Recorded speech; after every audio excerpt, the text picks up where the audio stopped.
ఇస్తాను. మీ పేరు? నా పేరు రాజ్యలక్ష్మి.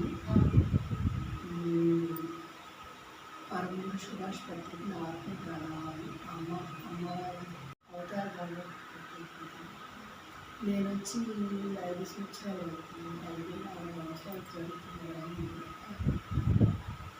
నేను చాలా పూజలు చేసేదాన్ని, వెళ్ళేదాన్ని, ప్రపంచంగా బలపడేదాన్ని. నాకు ఆరోగ్యపరంగా బాగాలేదు, ఇంట్లో కూడా బాగుంటుంది. పూజలు బాగా ఆధ్యాత్మికంగా ఎదుగుదలగా బాగా పూజలు చేసేదాన్ని. నాకు బాగా ఎక్కడి నుంచి తిరిగాను, చాలా తిరిగేసాను. పూజారి దగ్గరికి కానీ బయట సమస్యల పరంగా చాలా సఫర్ అయ్యారు. ధ్యానం ఎవరు చెప్పారు? ఎప్పుడు మొదలుపెట్టారు? సఫర్ అయినప్పుడు తిరిగాను. నీవు ఆంధ్రప్రదేశ్ రత్నమాల గారు 2 సంవత్సరాలు, అప్పుడు 8 ఏళ్ళు 9 ఏళ్ళు అయిపోయింది. అప్పుడు చెప్పారు. ఎప్పుడో కొద్దిగా లైట్గా చేస్తూ ఉండేదాన్ని. లైట్ చేసేదాన్ని కానీ ఏదో కొంచెం మనకి బాగుంది అనేది విధంగా చేసేదాన్ని. కాసేపు చేసేదాన్ని. మళ్ళీ మామూలుగా ఇక పని బయట ప్రపంచకంగా పని ఇది ఎలా చేసుకుంటూ ఉండగా అసలు ఇంకా నాకు ఎక్కడికి వెళ్ళినా మనశ్శాంతి లేదు. మనశ్శాంతి లేకపోయేసరికి ఇంకా అప్పుడు అనిపించింది నాకు మానాలి. నేను నాన్ వెజ్ తింటాను, ఫుల్గా నాన్ వెజ్ మానేసి కూర్చోవాలి. ఇన్ని తిరిగాను కదా. అంటే ధ్యానం చేసేవాళ్ళు కంపల్సరీ నాన్ వెజ్ మానేసేయాలి. మానేయాలి. మానేస్తేనే దానికి మనకి అప్పుడు ఒక కుండలో నీళ్ళు పోస్తాము. మట్టి కుండ అయితే నీళ్ళు దానికి బెజ్జం ఉంటే అదంతా కిందకి ఎడుగు కారిపోతుంది కదా.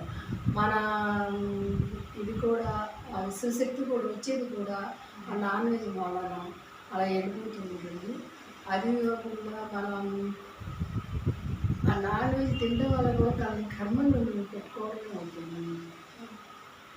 కర్మను ఇంకా పెంచుకోవడం అవుతుంది.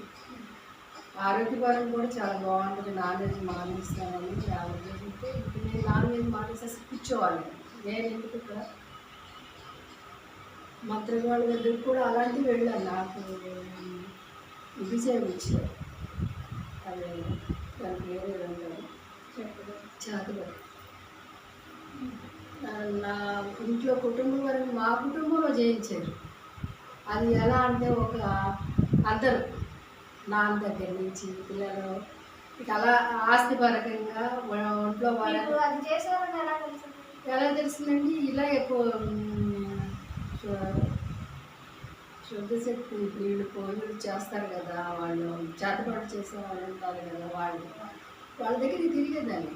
అక్కడికి కూడా వెళ్ళిపోయాం. అప్పటికి నా అమ్మ చనిపోయింది, నాన్న చనిపోయారు, చిన్నన్నయ్య చనిపోయాడు.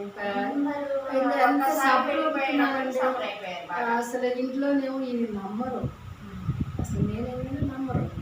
నేను తిరిగేదాన్ని. వీరికి కూడా చేయించేసారు. ఇంక ఎలా ఉండాలి. నా లాస్ట్కి పడుకుని దాన్ని కలిసి పడుకుంటే టెన్షన్.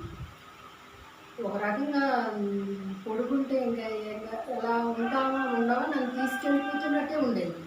అసలు పడుకుంటే నాలోంచి ఆత్మ వెళ్ళిపోతుంది. ఫీలింగ్ కాదు, అసలు క్లియర్గా కనిపిస్తూ ఉండేది. నాకు అర్థమైపోయింది. ఇంకా ఈ గుళ్ళకి వెళ్ళినా అది ఇంతవరకే. పూజలు వెళ్ళినా మందిరం వెళ్ళినా డబ్బులు వదిలించుకున్నాం ఇంతవరకే. అది మరి ధ్యానం మారిపడ్డాక మీకు క్లియర్ అవుతాం అర్థమైందా? క్లియర్ అవడం ఇంకా అప్పుడు ధ్యానంలోకి వచ్చినాక ఏం చెప్పారు, ఇట్లా సంగతి అండి, నేను అన్నీ తిరిగేశాను, నాకు నా వల్ల అవట్లేదు అని అంటే అప్పుడు ఒకటే మాట చెప్పారు రత్నాల గారు, కూర్చోండి ధ్యానంలో. నాకేం మీరు అసలు ఏం చెప్పొద్దు, మీ సమస్యలు కూడా నాకు చెప్పొద్దు, కూర్చోండి ధ్యానం చేయండి, చేస్తేనే మీకు తెలుస్తుంది నేను అంటే. పని చేసుకొని 10ంటికి 11ంటికి పొద్దుటే బాబా పని తీసుకునేదాన్ని. వచ్చేదాన్ని ఇక్కడ మాకు మా ఇల్లు పక్కనే కదా, కూర్చునేదాన్ని. ఎన్ని గంటలు కూర్చునేదన్నా తెలిసేది కదా. అట్లా 2-3 సంవత్సరాలు చేసినాక అసలు కళ్ళమ్మట అలా నీళ్ళు వచ్చేసాయి అన్నమాట. కూర్చుంటే మీతో మాట్లాడుతున్న ఆ బాధ, ఆ దుఃఖం అంతా పోయింది, వెళ్ళిపోయింది మొత్తం కరిగిపోయింది. నాకు కరిగిపోయింది. అసలు ఎంత హ్యాపీయో నేను సూపర్ అండి. అది మాత్రం నేను ఆ విశ్వానికి ఈ పెర్మిట్కి రత్నమాల గారి గురువు వచ్చినందుకు దొరికినందుకు ఎన్ని మా జన్మల పుణ్యం చేసుకుంటే మేడం గారు దొరికారు, పిరమిడ్ దొరికింది. అవునండి, అది అది మాత్రం కంపల్సరీ. నేను ఈ ఆత్మ నా ఈ శరీరంలో ఉన్నంత వరకు ఆమె మర్చిపోండి. సూపర్. అది మాత్రం నాకు బాగా మీరు ఇంట్లో కూడా మరి మెడిటేషన్ ఇప్పుడు మెడిటేషన్ చేస్తాను. మెరకబాబు మెడిటేషన్ తీసుకున్నాను, 2 సంవత్సరాల వరకు ఉంది. ఇంకా కూర్చుంటారు. ఇప్పుడు మీరు ఇంట్లో చేసిన దానికైనా పిరమిడ్ లో చేసిన దానికి తేడా తెలుస్తుందా? ఇక్కడ కూడా ఇక్కడ ఎంత ఎనర్జీ, ఇక్కడ నెగిటివ్ అంతా పోగొట్టుకున్నాం. ఇంట్లో కూడా ఇంట్లో కూడా నేను తీసుకోవాలి, కొన్ని సమస్యలు నెగిటివ్ పోతాయని మెరకబాబు తీసుకున్నాను అన్నమాట. ఓకే మేడం, మంచి విషయాలు చెప్పారు. మళ్ళీ నెక్స్ట్ టైం ఇంకోసారి కొన్ని విషయాలు తెలుసుకుందాం. ఓకేనా? Thank you.